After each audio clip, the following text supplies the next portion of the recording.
आता बातमी तिरुपती बालाजीच्या कोट्यावधी भक्तांच्या श्रद्धेशी आस्थेशी जोडलेली। तिरुपती बालाजीचे कोट्यावधी भक्त देशभरातच नाही तर जगभरात आहेत। तिरुपतीचा प्रसाद म्हणून वाटले जाणारे लाडू जगप्रसिद्ध आहेत। तिरुमला तिरुपती देवस्थानच्या याच प्रसादाच्या दर्जावरून धार्मिक आणि राजकीय वाद वाढला आहे।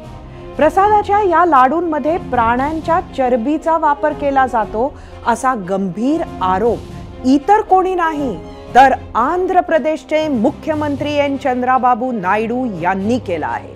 आणि यासाठी त्यांनी कट्टर विरोधक आणि माजी मुख्यमंत्री जगनमोहन रेड्डी यांना जबाबदार धरला आहे। जगनमोहन यांच्या कार्यकाळातच तिरुपतीच्या लाडूंमध्ये भेसळ सुरू झाल्याचा आरोप त्यांनी केलाय। यासाठी त्यांच्या पक्षानं प्रयोगशाळेत लाडूंच्या टेस्टचा अहवालच शेअर केला आहे। लॅबच्या अहवालात तिरुपती लाडूंसाठी वापरण्यात आलेल्या तुपामध्ये चरबी, माशांचं तेल आणि लाड म्हणजे डुकराच्या चरबीचे अंश असल्याचे उघड झाले आहे। वायएसआर काँग्रेसनं याचा साफ इन्कार करत हे आरोप राजकीय हेतूने प्रेरित असल्याचं म्हटलं आहे। तसंच हायकोर्टातही धाव घेत न्यायाधीशांमार्फत चौकशीची मागणी सुद्धा केली आहे। चंद्राबाबू नायडू मात्र आपल्या मुद्द्यांवर ठाम आहेत। गेल्या 5 वर्षात वायएसआर काँग्रेसच्या नेत्यांनी तिरुमलाच्या पावित्र्याला कलंक लावला अशी भावना त्यांनी व्यक्त केली आहे। जगनमोहन यांनी त्यांच्या जवळच्या कंपनीला प्रसादाचं कंत्राट दिलं होतं। त्या कंपनीला काळ्या यादीत टाकून या प्रकरणाचा तपास दक्षता विभागाकडे सोपवण्यात आल्याचंही त्यांनी सांगितलंय। कोट्यावधी हिंदू भाविकांच्या आणि बालाजी भक्तांच्या आस्थेशी जोडलेल्या या विषयावर आम्ही विचारला होता 0 आवर मधील दुसरा प्रश्न। तो बघायला जाऊया आपल्या पोल सेंटरला। तिरुपतीच्या प्रसादात चरबीचा अंश, चंद्राबाबूंचे आधीच्या जगनमोहन सरकारवर आरोप। भक्तांच्या आस्थेशी खेळ करणाऱ्यास कठोर शासन व्हावं असं वाटतं का? तुम्हाला सांगायचं होतं होय किंवा नाही? चंद्राबाबूंच्या आरोपांनंतर देशभरातील मंदिरं सरकारच्या नियंत्रणातून मुक्त करावीत अशी मागणीही पुन्हा जोर धरू लागली आहे। आता राष्ट्रीय स्तरावर सनातन धर्म रक्षा मंडळ स्थापन करण्याची वेळ आली आहे असं मत आंध्रचे उपमुख्यमंत्री पवन कल्याण यांनी व्यक्त केलं आहे। प्रसाद भेसळ प्रकरणावर केंद्रानेही कारवाई सुरू केली आहे। केंद्रीय आरोग्य मंत्री जे.पी. नड्डा यांनी मुख्यमंत्री चंद्राबाबू नायडू यांच्याकडून अहवाल मागितला आहे। पवित्र प्रसादातील भेसळीबाबत विविध हिंदू संघटनांनी सुद्धा चिंता व्यक्त केली आहे। या प्रकरणामागे नेमकं कोण आहे याचा शोध घ्यावा अशी मागणी विश्व हिंदू परिषदेचे राष्ट्रीय प्रवक्ते विनोद बन्सल यांनी केली आहे। तर प्रसादात अशी भेसळ करणं हा कट कारस्थानच नाही तर अक्षम्य अपराध असल्याचं मत जगद्गुरु शंकराचार्य प्रज्ञानंद सरस्वती यांनी व्यक्त केलं। मंदिरं सरकारच्या ताब्यातून मुक्त करणं गरजेचं असल्याचं त्यांनी सांगितलं। त्यासाठी सनातन धर्मरक्षण बोर्डाची स्थापना करावी अशी मागणी सुद्धा त्यांनी केली। बघितलं तर ही मागणी काही काळापासून खास दक्षिण भारतात तशीही जोर पकडते। भाजप आणि राष्ट्रीय स्वयंसेवक संघाच्या अजेंड्यावर सुद्धा हा मुद्दा आहे। त्यांच्या समान नागरी कायद्याच्या मागणीत सरकारच्या ताब्यातून मंदिरं मुक्त करणे ही एक महत्त्वाची मागणी आहे। इस गौ माता को कितना हमारे यहाँ पर पवित्र माना जाता है। उनके ही गोमांस को, उनके ही गो की चर्बी को और अन्य जो जीव जंतु उनकी चर्बी के द्वारा किस तरह की, और वो भी कहाँ से, भगवान के प्रसाद में मिलावट करके किस तरह की धार्मिक आस्था के साथ में खिलवाड़ किया जा रहा है।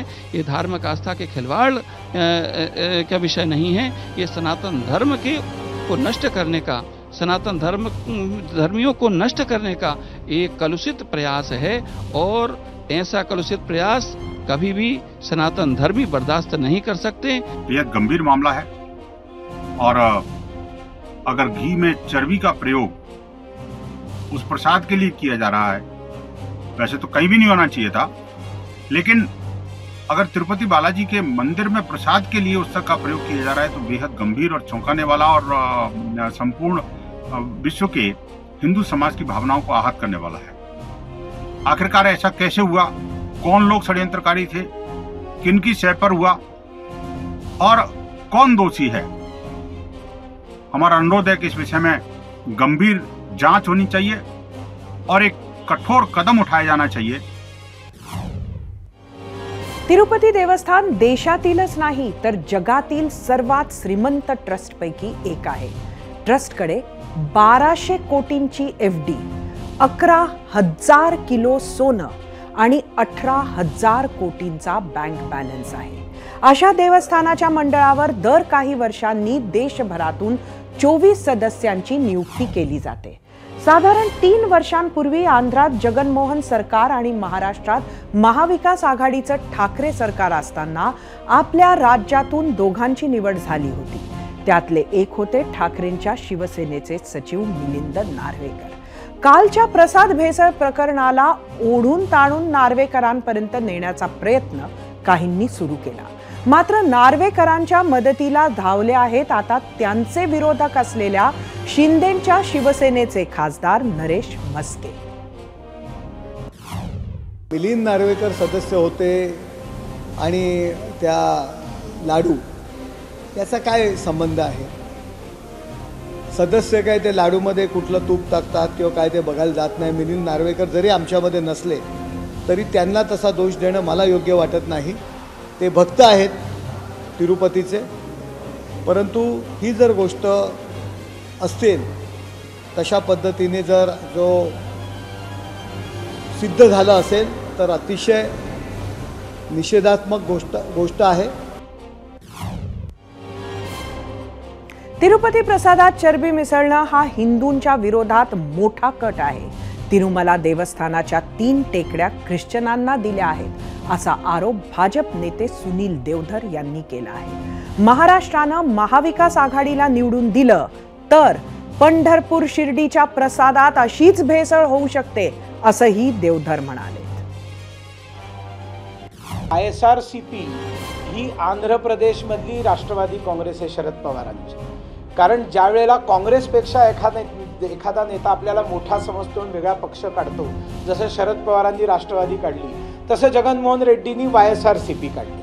आणि सरकारमध्ये आल्यानंतर ख्रिश्चन मिशनरी, जिहादी मुसलमान या आणि जे अर्बन नक्षल यांच्या समर्थनावर ज्यावेळेला एखादं सरकार येतं त्यावेळेला त्या फोर्सेसच्या षडयंत्राला ते बळी पडतं।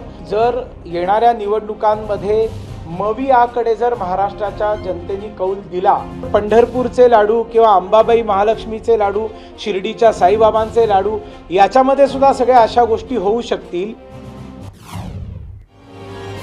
तिरुपती बालाजी मंदिरात दर्शन घेऊन बाहेर पडताना प्रसाद म्हणून एक लाडू दिला जातो। त्यानंतर ज्यांना जास्त लाडू घ्यायचे असतील ते 10 रुपये 50 रुपये देऊन ते घेऊ शकतात। 1715 सालपासून म्हणजे जवळपास 300 वर्षांपासून हे लाडू बनवले जातात असं सांगितलं जात आहे। प्रसाद तयार करण्यासाठी दररोज 10 टन बेसन, 10 टन साखर, 700 किलो काजू, 150 किलो वेलची, 300 ते 400 लिटर शुद्ध तूप, 500 किलो खडी साखर, 550 किलो बेदाणे वापरले जातात। त्यामुळेच हा प्रसाद जास्त दिवस टिकतो। स्वयंचलित मशीननं दररोज जवळपास 8 लाख लाडू तयार केले जातात। त्यासाठी गेल्या वर्षीच देवस्थाननं 50 कोटी रुपये खर्च करून रिलायन्सच्या मदतीनं 2 मशीन बसवल्या आहेत। फक्त प्रसादाच्या लाडूंच्या विक्रीतून देवस्थानाला 500 कोटींची कमाई होते असं सांगितलं जातं।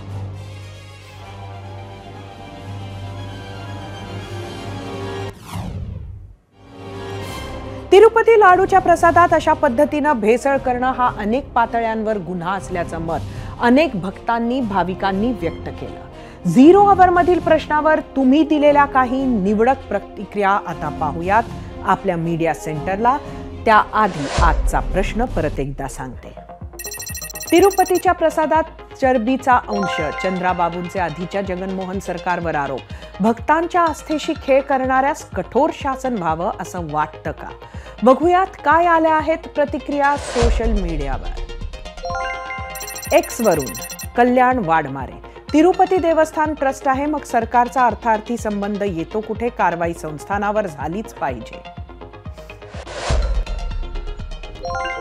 एक्सवरून गणेश ठाकूर, स्वतःच्या राजकीय फायद्यासाठी किमान पवित्र स्थळाला तरी सोडा.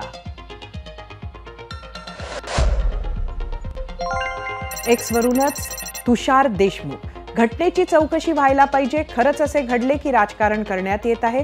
मंदिर ट्रस्ट बरखास्त करून कुठल्या तरी उद्योगपतीला चालवायला द्यायचे आहे का?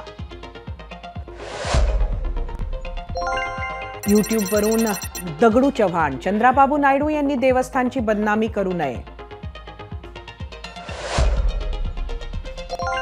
यूट्यूबवरूनच बाळासाहेब देशमुख, शिक्षा तर चंद्राबाबू नायडूंना झाली पाहिजे.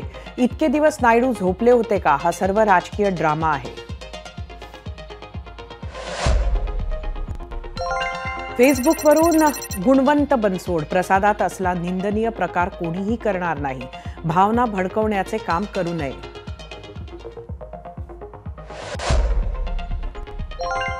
इंस्टाग्रामवरून रामसिंग माठवाले, तिरुपती बालाजी देवस्थान भारतातलं एवढं मोठं मंदिर आणि या ठिकाणी जर असं होत असेल तर लोक आता भंडारे सुद्धा 100 वेळा विचार करून खातील.